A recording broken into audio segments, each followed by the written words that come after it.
Hello everyone. Today we are going to read a powerful poem by Langston Hughes, The Weary Blues. Before we read it, I shall give you a brief introduction to the history and the context of the poem. The Weary Blues was published in Langston Hughes' Blues Poems collection in 1926. The poem was supposedly written after Langston Hughes visiting a cabaret in Harlem on Lenox Avenue and attending a blues performance by a black singer. Regarding form, we note that the poem is written in free verse with irregular rhyme scheme, and this is meant to imitate or to mimic the natural conversational flow of conversation, of speech, of complaining, and also the spontaneous musical swing known as blues. The blues musical style actually was invented by African Americans as a form of secular, that is non-religious, substitute or counterpoint to the old slave spirituals perpetuated through the gospels sung by black groups in churches.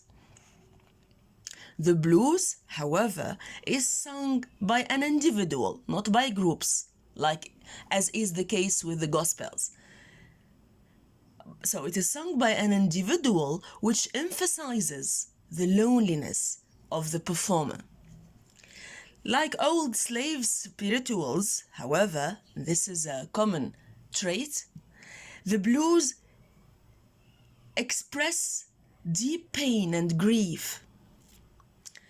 The poem Weary Blues showcases, actually, it illustrates how music can relentlessly channel the pain, disenchantment, weariness of a black singer, not to say a whole black community through the ages.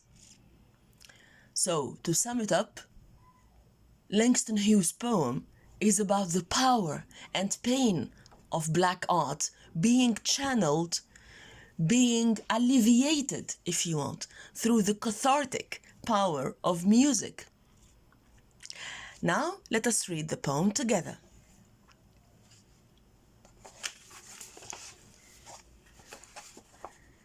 The Weary Blues. Droning a drowsy syncopated tune, rocking back and forth to a mellow croon. Now there is much to say about just these two lines. They are extremely rich musically and rhetorically. They are loaded with the meaning. Droning a drowsy. Now droning, we know to drone, that is to hum, to sing in a half-muted manner. Note this initial beautiful alliteration, very musical, and this is a characteristic of a Harlem or Black Renaissance, Black Harlem poetry, especially Langston Hughes poetry, which is very musical. Droning a drowsy. Now, droning already means, as I told you, half-muted singing. It means humming. And then you have a drowsy. The tune itself is drowsy, is sung in a sleepy manner.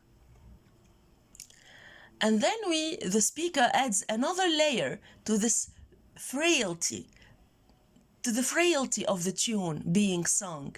Very fragile and very sweet, you will see. It's a syncopated tune. Syncopated means a kind of music in which the beats are hushed, are half muted, and the unstressed syllables are rather giving more prominence or given more, if you want, stress in pronunciation. What imports us here is this idea that syncopated tune implies this, again, a feeble beat, a weak beat. So the singer is singing, is humming a tune in a very almost half muted, in a very frail manner, in a drowsy manner, not out of or due to the need to sleep, but as we shall see, because of his weariness, because of his exhaustion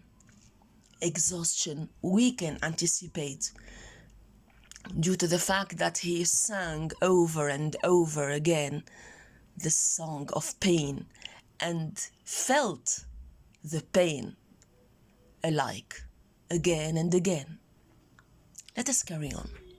So as far as diction is concerned, we have 3 terms evoking this, as I told you, half-muted, this feeble melody with faint beats. Rocking, we are still with a diction related to sound. Drone, syncopated, tune, and then rock back and forth. And then a mellow croon. All the lines are written, all the terms relate to a musical diction. Rocking back and forth to a mellow. This gives another aspect to this tune or to this song. It's a mellow, it's a sweet and smooth song. Croon, echoes, drone. Drone and croon mean hum, to sing faintly and sweetly and in a half-hushed manner. I heard a Negro play. Now, we have in the 3rd line the identification of the singer, of the artist performing. He is a Negro. Note the capitalization of Negro, which may imply a sense of pride, a sense of pride and a sense of dignity, despite the fact that the term is loaded with racist, if you want, significations, and with racist, assimilation and signification.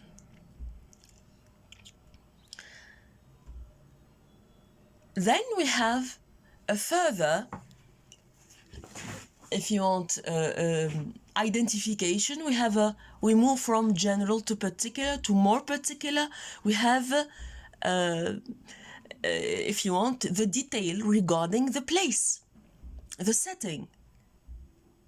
Down on Lenox Avenue the other night. So it's almost autobiographical. The speaker is confiding that into us that he went to this show or to this cabaret on Lenox Avenue the other night. Okay? By the pale, dull pallor of an old gas light. Now note the beautiful, the resounding musical quality of this line. First, through the alliteration of the p sound in pale and pallor.